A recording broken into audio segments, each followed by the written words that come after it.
İyi günler arkadaşlar. Kanalımıza hoş geldiniz. Bugün yine sizler için yepyeni videolarla karşınızdayım. İki başarılı oyuncularımız Elçin Sangu ve Barış Ardus'tan güzel paylaşımlarını sizler için hazırladık.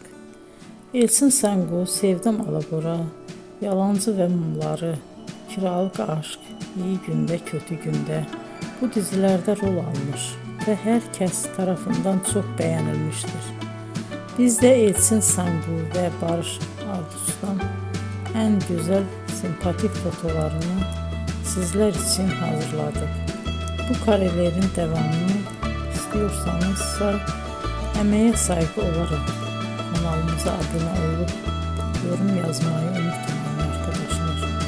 Teşekkür ederim.